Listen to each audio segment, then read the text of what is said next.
We have a circle, और उस circle में हमारे पास यहाँ पे सेंटर पे क्या लाई कर रहा है, ये आ गया सेंटर पॉइंट सर्कल का। ठीक है, एक ऐसी लाइन जो सर्कल के सेंटर से पास करे और सर्कल के दोनों एंड्स पे टच करे, यानी सेंटर से पास कर रही है और सर्कल के दोनों एंड्स को टच कर रही है, this line is known as a diameter. ये बात तो अच्छे तरीके से पता है, समझ भी आती है कि इस लाइन को जो है वो क्या कहते हैं, डायमीटर कहते हैं। तो ये तो हो जाएगी आपके पास डायमीटर। ठीक है, अगर मैं बात करता हूं लेट से, अगर फॉर एग्जांपल मेरे पास एक ऐसी लाइन है जो एक स्ट्रेट लाइन है, और उसकी स्टार्टिंग हो रही है सेंटर से और सर्कल के किसी भी कॉर्नर को टच करें, यहां पर जाए, यहां पर जाए, यहां पर जाए, यहां पे जाए, यहां पे जाए, लेकिन उसकी एक कंडीशन है, वो क्या, कि स्टार्ट होनी चाहिए सेंटर से। सेंटर से स्टार्ट हो और सर्कल के किसी भी कॉर्नर को टच करे, उस लाइन को क्या कहते हैं, उस लाइन को आप कहते हो रेडियस। सही है, तो लेट्स से कि मैं इसको अगर थोड़ा सा कलर चेंज करके ड्रॉ करता हूं, मैं आपसे ये कहता हूं कि मेरे पास जो है विद द ग्रीन वन, ये मेरे पास एक लाइन है, या यहां पे ड्रॉ कर लो, चलो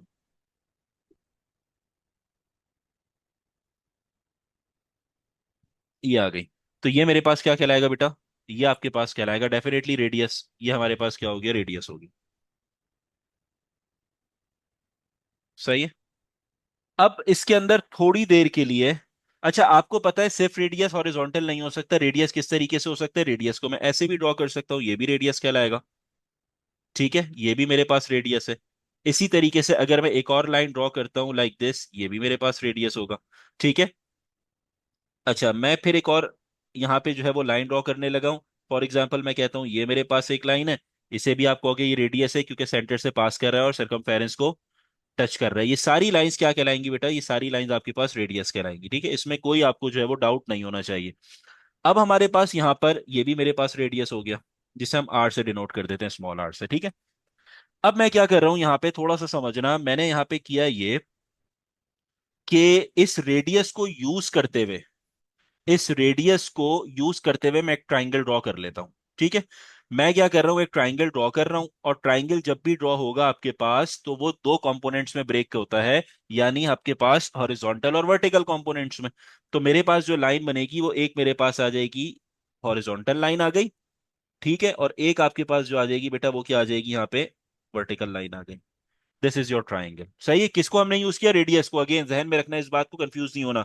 और हॉरिजॉन्टल और वर्टिकल लाइन के बीच में मेरे पास 90 डिग्री का फोकस है।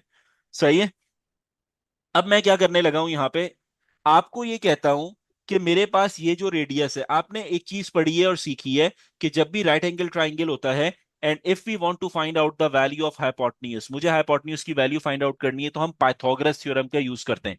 ठीक है, पाइथागोरस थ्योरम क्या कहता है, हाइपोटेन्यूज स्क्वायर बराबर आपके पास होता है opposite square plus adjacent square, इसके बराबर होता है आपके पास। ये हमने पाइथागोरस थ्योरम सीखा था। तो इसका मतलब ये है कि यहां पे अगर ये ट्राइंगल आपके पास है, इसे अगर मेंशन कर देते हैं लेट से विद द कलर, कि मेरे पास ये ट्राइंगल है। अब इस ट्राइंगल के अंदर हमारे पास जो है आर, आपको हाइपोटेन्यूज नजर आ रहा है, तो ये हो जाएगा आर स्क्वायर इक्वल्स, अब हमें यहाँ पे ऑपोजिट स्क्वायर चाहिए, प्लस एडजेसेंट में आपके पास क्या हो जाएगा यहाँ पे, अगर कोई वैल्यू है तो वैल्यू आ जाएगी, अदरवाइज फॉर्मूले में एडजेसेंट आपके पास आता है। ठीक है, अब आपको एक चीज का पता है, ये जो एक्स एक्सिस होता है, ये जो एक्स एक्सिस होता है, ये बेसिकली डिफरेंस होता है दो पॉइंट्स का। ठीक है, ये जो डिस्टेंस है ना बेसिकली, यानी अगर मैं कहता हूं इस पॉइंट से लेके यहां तक का, तो ये मेरे पास एक डिस्टेंस है। अगर ये मेरे पास डिस्टेंस है तो डेफिनेटली दो पॉइंट्स में मैटर करता है ना। सही है, तो हमारे पास यहाँ पे लेट से अगर एंगल ये बन रहा है और एंगल की रिस्पेक्ट से सामने वाला ऑपोजिट हो गया, तो ये कहलाएगा ऑपोजिट और ये कहलाएगा एडजेसेंट। ठीक है, एंगल पे डिपेंडेंट होती है, ये चीज ऑलरेडी हम सीख चुके हैं कि जब भी हम यहाँ पे राइट एंगल ट्राइंगल की बात करते हैं, तो ये वाला लेट से मैं थोड़ी देर के लिए कंसिडर कर रहा हूँ कि मेरे पास ये जो है ये एंगल है, थीटा है। अगर ये थीटा है तो थीटा के सामने वाला जो होता है साइड, वो क्या कहलाती है, ऑपोजिट कहलाती है। तो ये कहलाएगा ऑपोजिट आपके पास, और ये कहलाएगा एडजेसेंट। सही है, तो यहां पे आपके पास अगर मैं लिखता हूं R square is equals, opposite मेरे पास कौन सी जगह पे नजर आ रहे हैं, यहाँ पे वाई पे, वाई एक्सिस पे नजर आ रहा है, तो ये हो जाएगा मेरे पास वाई स्क्वायर प्लस और ये आपके पास क्या है, एडजेसेंट कहां पर है, एक्स स्क्वायर पे, ये एक्स स्क्वायर हो गया, ठीक है। वाई और एक्स मैंने लिख दिया, एक्स पे एडजेसेंट था और वाई पे आपके पास क्या था, ऑपोजिट था, तो मैंने सिंपल जो है वो ऑपोजिट की जगह वाई लिख दिया और एडजेसेंट की जगह एक्स लिखा, इसके ऊपर squaring according to the Pythagoras theorem मेरे पास लग गया। तो फॉर्मूला में अगर रीअरेंज करके लिखता हूं तो ये क्या बन जाएगा, ये बनेगा X square plus Y square equals R square. ये मेरे पास फॉर्मूला ड्राइव हो गया, सही है।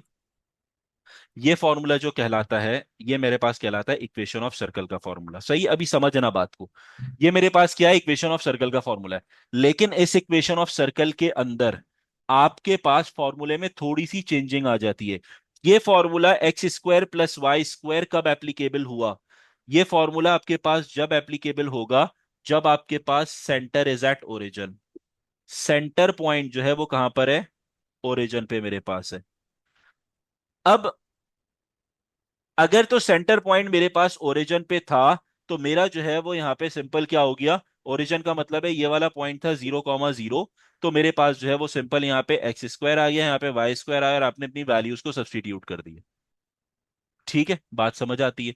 अब लेकिन लेट से मैं ये कहता हूं कि यहाँ पे मेरे पास जो सेंटर है ये ओरिजिन पर अब नहीं है, समझना बात को। अब मेरे पास जो सेंटर है वो किस पे, ओरिजिन पे नहीं है। तो लेट से किसी और पॉइंट के ऊपर है और उस पॉइंट को हम कंसिडर कर लेते हैं कि वो पॉइंट आपके पास है 3,4। अब जो मेरे पास है वो सेंटर पॉइंट क्या है, यहाँ पे 3,4 मेरा सेंटर पॉइंट है, ठीक है। तो जब भी मेरे पास यहां पर सेंटर पॉइंट है तो इसका मतलब यह है कि यहां पे मेरे पास कोई ना कोई एक्स वाई का कोऑर्डिनेट होगा, यहां पे भी मेरे पास कोई ना कोई एक्स वाई के अलग अलग कोऑर्डिनेट होंगे। पहुंच रहे हो बात के ऊपर, बात इजी है, बहुत आसान है समझने के लिए, सही है। तो ये जो डिस्टेंस कवर कर रहा है ये किसका कवर कर रहा है, वाई पे डिस्टेंस कवर कर रहा है, ये किस पे डिस्टेंस कवर कर रहा है, एक्स पे डिस्टेंस कवर कर रहा है। डिस्टेंस का फॉर्मूला क्या होता है, थोड़ी देर के लिए समझना मैं क्या बता रहा हूं बेटा। डिस्टेंस के फॉर्मूले के अंदर अगर मैं ये बात करता हूं कि यार मुझे सिंपल यहां से यहां तक का डिस्टेंस निकाल के बताओ क्या होगा, तो आप ये कहोगे भाई मुझे यहाँ पे जो है वो आप वैल्यू बता दो कि मेरे कोऑर्डिनेट्स यहाँ पर क्या हैं। आप क्या मुझे कहोगे, आप कहोगे कि अगर मैं डिस्टेंस इस लाइन का फाइंड आउट करना है तो मुझे आप कोऑर्डिनेट्स बताओ, एक ये कोऑर्डिनेट हो गया, एक और कोऑर्डिनेट बता दो, मैं डिस्टेंस कैलकुलेट करके बता दूंगा। तो लेट से मैं उसको कह देता हूं कि वो कोऑर्डिनेट्स हैं एक्स कॉमा वाई, ठीक है। तो अब मेरे पास यहाँ पे आपने ये कहा ठीक है, अब तो मेरे लिए डिस्टेंस फॉर्मूला जो है वो अप्लाई करके मैं आसानी से फाइंड आउट कर सकता हूँ। डिस्टेंस फॉर्मूला क्या होता है, D is equals square root of x2 minus x1 whole square हो गया, प्लस, और फिर आप क्या कहोगे, मेरे पास दूसरा क्या है, y2 माइनस y1 मेरे पास है। इसको हम एक काम ये करते हैं कि ऊपर करके लिख लेते हैं यहाँ पे ताकि विजिबल हो जाए, और ये आपके पास हो जाएगा यहाँ पे plus y2 minus y1 whole square. ये आप ऑलरेडी पढ़ के आ चुके हो कि जब भी मैंने डिस्टेंस फाइंड आउट करना होता है तो डिस्टेंस का मतलब ये कि मैंने यहाँ पे जो है वो आर फाइंड आउट करना है। आर फाइंड आउट करने के लिए मुझे दो कोऑर्डिनेट्स चाहिए, एक यहाँ पे क्या है 3,4 और ये क्या है एक्स कॉमा वाई मेरे पास था, ठीक है। अब मैं किसी को भी एक्स वाई ले लूं, x1 y1 ले लूं, किसी को भी x2 वाई लू ले लूं, y2 ले लूं, ठीक है जी। तो मैं यहाँ पे क्या लिख सकता हूँ भाई, D is equals square root of, अब लेट से मैंने ये जो है वो ये हो गया x1 y1 और ये हो गया x2 y2, ये क्या हो गया x2 y2 ये हो गया और x1 y1 ये हो गया। तो अगर मैं फॉर्मूला लगाऊंगा तो फॉर्मूला क्या बनेगा मेरे पास, फॉर्मूला मेरे पास बनेगा 3 - x का whole square plus y2 - y1 का फॉर्मूला आपके पास क्या बनेगा, 4 - y का होल स्क्वायर। ये बन गया मेरे पास, ठीक है। अब आप इसे फर्दर सिंप्लीफाई करोगे आपका डिस्टेंस कैलकुलेट हो जाएगा। लेकिन ये जो डिस्टेंस है ये किस चीज का डिस्टेंस है, ये है रेडियस का डिस्टेंस। तो मैं ये लिख सकता हूं यार डी नहीं है, बेसिकली ये मेरे पास जो है वो आर है। तो ये गलत तो नहीं होगी ये बात, मैंने लिखा है आर क्योंकि हम आर का डिस्टेंस फाइंड आउट कर रहे हैं, सही है। अब यही लॉजिक अगर मैं अप्लाई करता हूं, मैं थोड़ी देर के लिए ये कहता हूं कि यार यहाँ पे मेरे पास 3,4 नहीं है बल्कि ओरिजिन पे लाई कर रहा है। किस पे लाई कर रहा है, ओरिजिन पे, जो मेरे पास क्या है 0,0। अगर मेरे पास ओरिजिन पे सेंटर है और उसके कोऑर्डिनेट्स हैं 0,0, तो अब मैं 3,4 तो नहीं लिख सकता बल्कि 3,4 की जगह क्या यूज करूंगा, 0,0। तो इक्वेशन क्या बन जाएगी, R is equals 0 - x whole square plus 0 - y whole square. ये बनेगी मेरे पास इक्वेशन।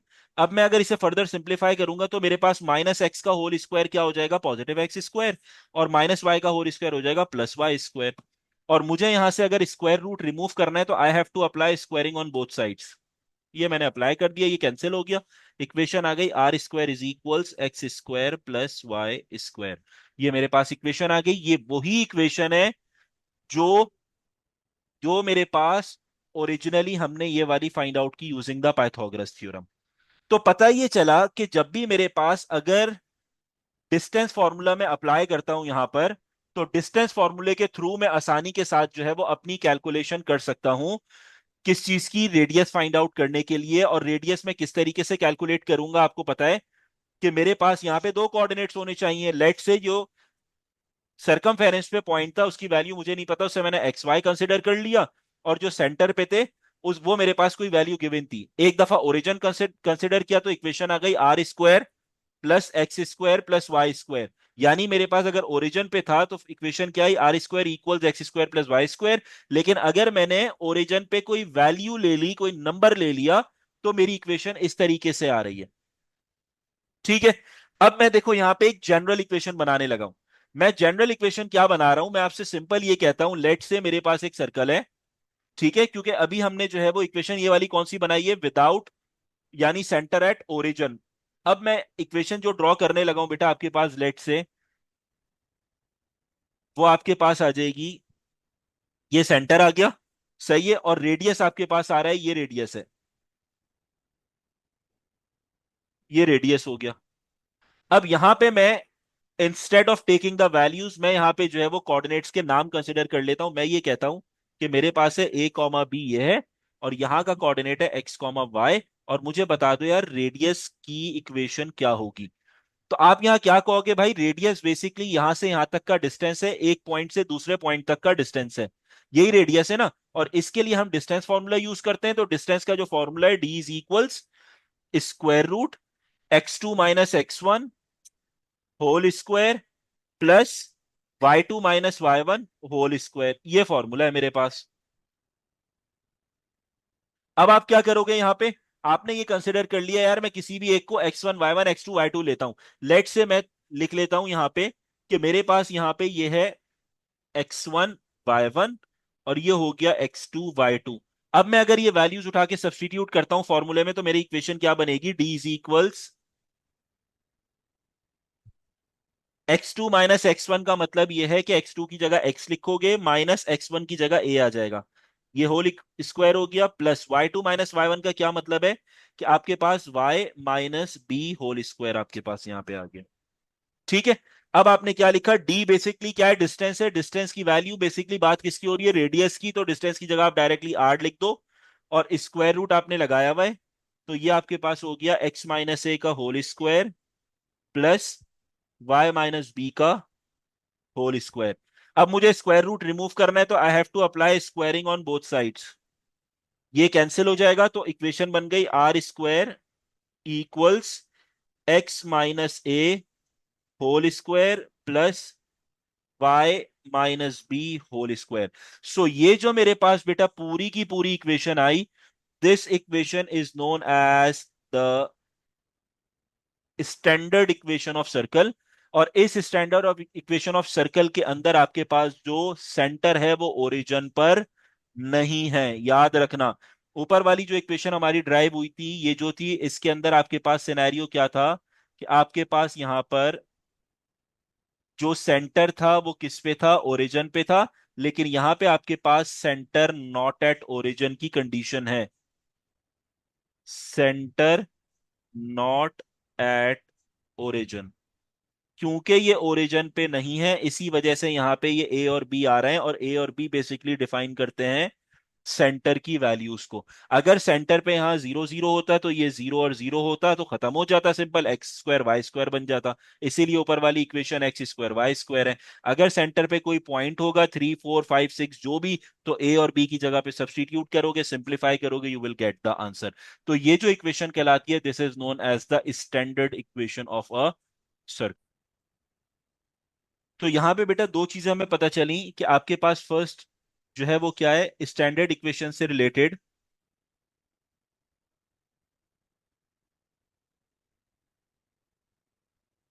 कि अगर मेरे पास यहां पे एट ओरिजिन है, तो इक्वेशन जो आपके पास हो जाएगी that is X square plus Y square equals R square. और अगर नॉट एट ओरिजिन है, तो आपके पास इक्वेशन जो हो गई वो हो गई X minus A whole square plus Y minus B whole square equals R square.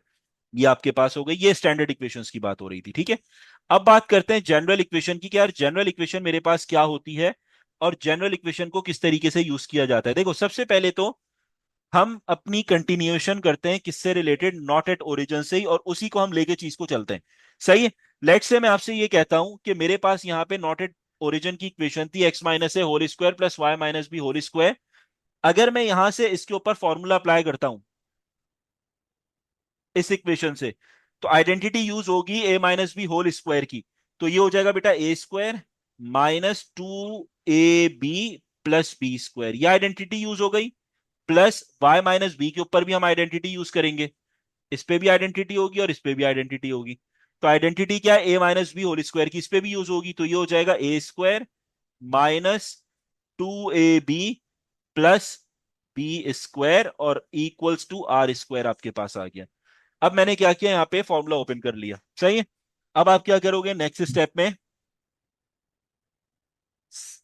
Brackets open होंगे तो X square minus two A X plus A square plus Y square minus two B Y plus B square equals to R square. ये आपके पास हो गया, सही है। अब आपने क्या किया, एक्स स्क्वायर वाई स्क्वायर एक साथ लिख दो जरा, ये हो गया X square plus Y square. X वाली टर्म्स एक साथ लिख दो, जैसे टू ए एक्स, और वाई वाली term minus two B Y आपने एक साथ लिख दिया। और उसके बाद आपके पास बाकी की सारी टर्म्स लिख दो जो विदाउट एक्स हैं। तो पहले आएगी ए स्क्वायर, फिर आएगा बी स्क्वायर, और जो राइट साइड पे आर स्क्वायर है वो लेफ्ट हैंड साइड पे आ जाएगा, so it will be minus R square equals to zero. ये आपके पास हो गया, सही।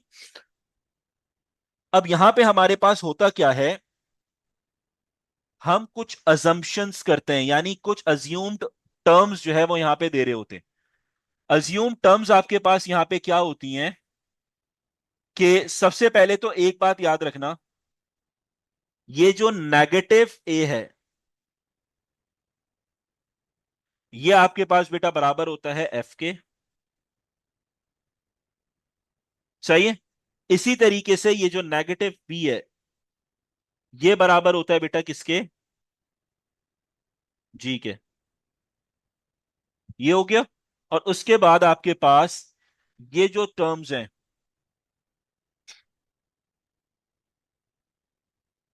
कांस्टेंट टर्म्स, ये कांस्टेंट टर्म्स जो है बेटा ये आपके पास बराबर होती हैं सी के, सही है। ये हमारी वैल्यूज हैं जो हम अज्यूम करते हैं, ठीक है। अज्यूम यानी जनरल फॉर्मूला बनाने के लिए हम इसे यूज कर रहे होते हैं।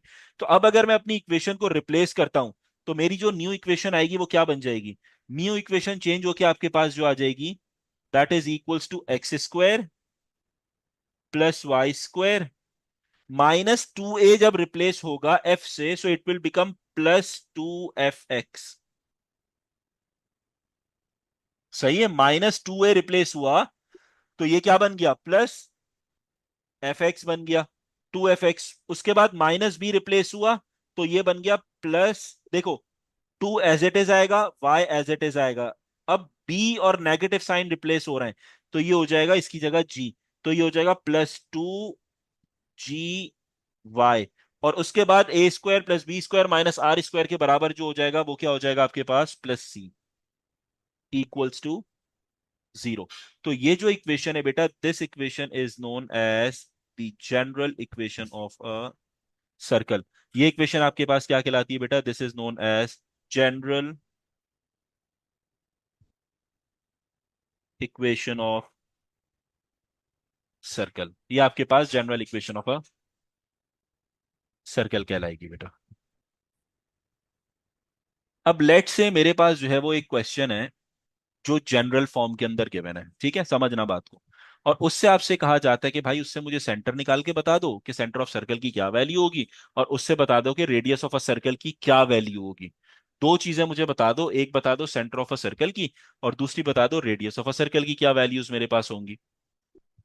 तो याद रखना हमारे पास जो इक्वेशन थी वो इक्वेशन आपके पास क्या है, X square plus Y square plus 2f(x) plus 2g(y) plus c equals to 0। सही है, मेरे पास है। तो यहां पे हमारे पास सेंटर जो होता है, हमने सीखा था जब हम यहाँ पे स्टैंडर्ड इक्वेशन डिस्कस कर रहे थे, तो हमने ये देखा था सेंटर जो होता है वो ए और बी होता है, करेक्ट। ये हमने सीखा था कि हमारे पास सेंटर की जो वैल्यूज होती हैं वो क्या होती हैं, ए और बी होता है। सेंटर होता है ए कॉमा बी। तो इसका मतलब ये है कि अभी हमने जो रिप्लेसमेंट की, वो रिप्लेसमेंट क्या थी, रिप्लेसमेंट थी माइनस ए जो बराबर है, वो बराबर है आपके पास, जो रिप्लेसमेंट थी वो क्या थी बेटा, कि माइनस ए आपके पास जो बराबर है वो एफ के बराबर है। सही है। और इसी तरह हमने रिप्लेसमेंट जो की यहाँ पे, ये आप रिप्लेसमेंट चेक कर सकते हो, माइनस ए एफ के बराबर था और माइनस बी जो है वो किसके बराबर था, जी के बराबर था। ये दो हमने रिप्लेसमेंट्स अपनी देखी। तो अब अगर मैं इसे सिंप्लीफाई करता हूं तो मेरे पास ये क्या बन जाएगा, माइनस ए जो बराबर था वो एफ के बराबर है और माइनस बी जो बराबर था वो जी के था। तो अब अगर मुझे ए और बी की यानी सेंटर की वैल्यूज चाहिए तो मैं इसे फर्दर सिंप्लीफाई करके कह सकता हूं ए की वैल्यू माइनस एफ के बराबर है और बी की वैल्यू माइनस जी के बराबर है। क्योंकि मुझे देखो किसकी वैल्यू चाहिए, सेंटर की चाहिए ना, A B values, positive A B. तो पॉजिटिव ए बी अगर चाहिए तो इस नेगेटिव को इधर शिफ्ट होगा, ये नेगेटिव भी इधर शिफ्ट होगा। तो ए की वैल्यू माइनस एफ आ गई, बी की वैल्यू माइनस जी आ गई। अब देखो जनरल इक्वेशन जो होती है, इस जनरल इक्वेशन में आपके पास कहीं ए बी नहीं होता। तो इसका मतलब यह है कि आप डायरेक्टली ये कह सकते हो कि अगर मुझे सेंटर फाइंड आउट करना है फॉर द जनरल इक्वेशन, तो सेंटर यहां पे क्योंकि ए बी के बराबर है और ए रिप्लेस हो रहा है माइनस एफ से और बी रिप्लेस हो रहा है माइनस जी से, तो फॉर्मूला जो सेंटर का बना या सेंटर का जो आपके पास वैल्यूज आएंगी वो क्या होगी, माइनस एफ एंड माइनस जी। यानी यहां पे मेरे पास एफ डिस्कस हो रहा है, यहां पे जी डिस्कस हो रहा है। तो फॉर एग्जांपल एफ की वैल्यू 2 और जी की वैल्यू 3 है, तो मैं यहां पे लिख दूंगा -2 and -3 is my centre of a circle. ठीक है। तो इस तरीके से हम जो है वो अपने स्टैंडर्ड इक्वेशन से जो है वो जनरल इक्वेशन के थ्रू जाते हैं और उसके बाद जो है वो जनरल इक्वेशन से अपनी जो आपके पास सेंटर ऑफ अ सर्कल है उसे हम फाइंड आउट कर रहे होते हैं। सिमिलरली अगर इक्वेशन आपके पास जनरल इक्वेशन ही गिवन है और आपसे कहा जाता है कि आपने रेडियस फाइंड आउट करना है, तो हमने रेडियस की जो रिप्लेसमेंट देखी थी वो क्या थी, ये रिप्लेसमेंट थी A square plus B square minus R square, जो सी के बराबर हमने कहा था। हमने क्या कहा था कि A square plus B square minus R square जो है वो सी के बराबर है। तो अगर मुझे यहाँ पे सी फाइंड आउट करना है तो मैं यहाँ पे क्या करूंगा, सी को सब्जेक्ट बनाऊंगा। तो I can make it like this, A square plus B square minus C is equals to R square, positive R square, इसको सब्जेक्ट बनाना है। अब क्योंकि मुझे आर चाहिए तो मैं square root on both sides ले लूंगा, लाइक दिस। ठीक है। तो ये आपके पास हो जाएगा, ये कैंसिल हो गया। तो आपके पास जो आर की वैल्यू आ गई, वो वैल्यू मेरे पास क्या है, square root of A square plus B square minus C. अब अगेन प्रॉब्लम अराइजेस कि मेरे पास अगर इक्वेशन इस फॉर्म में गिवन है तो यहाँ ए बी नहीं है। तो अगर ए बी नहीं है तो इसका मतलब क्या है कि ए किसको रिप्लेस करेगा, माइनस एफ को, और बी किसको रिप्लेस करेगा, माइनस जी को।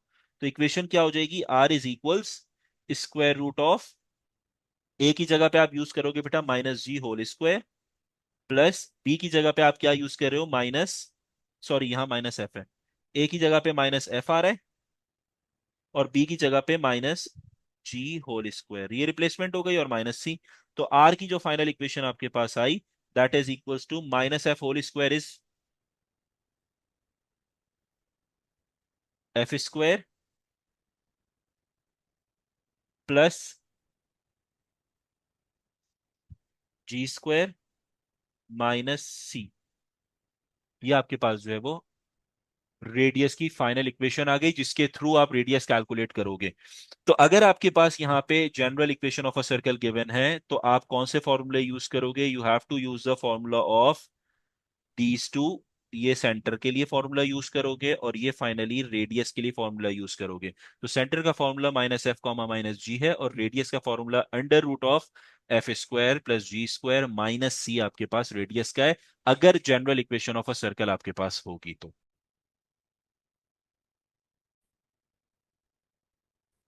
अच्छा, क्वेश्चन नंबर 1 के अंदर बेटा आपसे कहता है find the centre and radius of a following circle. So first of all आपने इक्वेशन ऑफ अ सर्कल से जो है वो थोड़ी सी चीजों को, यानी जो गिवन इक्वेशंस ऑफ सर्कल है उसे आइडेंटिफाई करने हैं कि स्टैंडर्ड कौन सी है और जनरल मेरे पास यहाँ पर कौन सी है। सबसे पहले तो ये आइडेंटिफिकेशंस आपके पास होनी चाहिए, ठीक है। अब पार्ट ए के अंदर आप अगर आइडेंटिफाई करो तो मेरे पास ये जो है वो standard equation of a circle है। और इस standard equation of a circle के अंदर आपको एक चीज दिख रही है कि ये मेरे पास नॉट एट ओरिजिन है, reason behind the values of A and B are given, ठीक है। तो ये आपके पास हो गई फर्स्ट, ये इक्वेशन है आपके पास। और इस इक्वेशन के अंदर हमारे पास जनरल इक्वेशन की अगर मैं बात करता हूं, यानी स्टैंडर्ड इक्वेशन की अगर मैं जनरल फॉर्म लिखता हूं, तो वो हमारे पास क्या थी, एक्स माइनस ए का whole square plus Y minus B का whole square equals to R square. ये मेरे पास थी। उसने कहा सेंटर और रेडियस फाइंड आउट कर दो। सेंटर के लिए हमने ये सीखा था कि सेंटर की वैल्यू होती है ए कॉमा बी। लेकिन ध्यान ये रखना है कि यहाँ पे मेरे पास फॉर्मूले में दोनों जगहों पे नेगेटिव है, इस पे बहुत ध्यान रखना।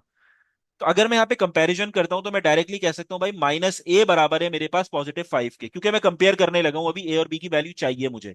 सही है। तो मैं ये लिखूंगा माइनस ए जो है वो बराबर है 5 के। और दूसरा मैं क्या लिखूंगा, माइनस बी बराबर है -4 के। तो मैं यहाँ लिखूंगा भाई माइनस बी बराबर है -4 के। तो मेरे पास यहाँ पे ए की जो वैल्यू है वो डायरेक्टली -5 आ गई, लेकिन नेगेटिव से यहाँ नेगेटिव कैंसिल हुआ तो बी की वैल्यू क्या आ गई, 4 आ गई। तो मुझे पता चल गया जो सेंटर मेरे पास है वो क्या हो गया, मेरे पास -5, 4, ये मेरे पास सेंटर आ गया। सही है। बार बार कह रहा हूं बेटा, इस साइन का बहुत इंपॉर्टेंट रोल होता है, तो इसको जरा कंपेयर करते हुए गलती नहीं करना, बहुत ध्यान से सॉल्व करना, ठीक है। रेडियस को कंपेयर करें तो रेडियस आपके पास डायरेक्टली कंपेयर होगा right hand side of the equation, तो we can say R square जो है वो 9 स्क्वायर के बराबर है। तो अगर मुझे यहाँ पे स्क्वायर रूट लगाना है to cancel both the squares, तो आर की जो वैल्यू है वो डायरेक्टली किसके बराबर हो जाएगी, 9 के। तो हमें पता चल गया सेंटर आपके पास है -5, 4 और रेडियस बराबर हो गया आपके पास 9 के। अब बात करते हैं सेकंड क्वेश्चन की। सेकंड क्वेश्चन आपके पास बेटा again standard equation of a circle है and centre is not at origin. Not at origin because we have the values of A and B both. अगर मैं अपनी इक्वेशन अगेन लिखता हूं तो ये हो जाएगी X minus A whole square plus Y minus B whole square equals to R square. Compare करें क्योंकि मुझे सेंटर की वैल्यू यहाँ पे चाहिए ए कॉमा बी। तो मैं जब कंपैरिजन पे जाऊंगा तो ये मेरे पास क्या हो जाएगा, माइनस ए बराबर है यहाँ -7 के, तो कैंसिलेशन होके ए का जो आंसर है वो किसके बराबर हो गया बेटा, 7 के बराबर हो गया। सही है। सिमिलरली अगर बी की बात करते हैं तो बी आपके पास है माइनस बी होगा बराबर -1 के, तो नेगेटिव से नेगेटिव कैंसिल, बी की वैल्यू आ गई 1 के बराबर। तो we have the centre of a circle which is equals to 7, 1। ये आपके पास सेंटर ऑफ अ सर्कल आ गया।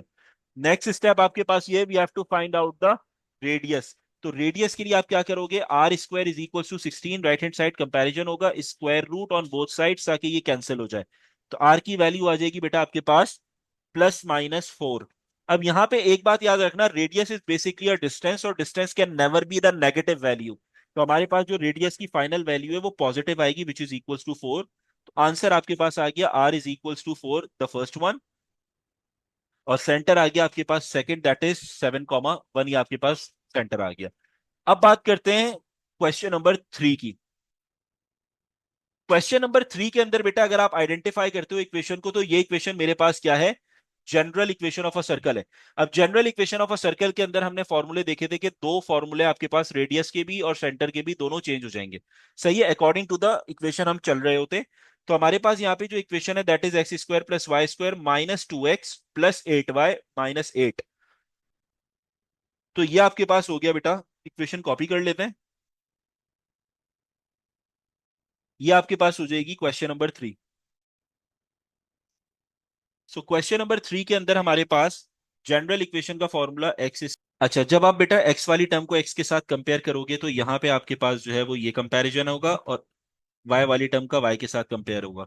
तो ये मेरे पास हो जाएगा -2x is equals to 2f(x). X से एक्स कैंसिल हो जाएगा, 2 से 2 कैंसिल, तो f का जो आंसर है दैट इज इक्वल्स टू -1। ये मेरे पास किसका आंसर आ जाएगा, एफ का आंसर आ जाएगा। सही।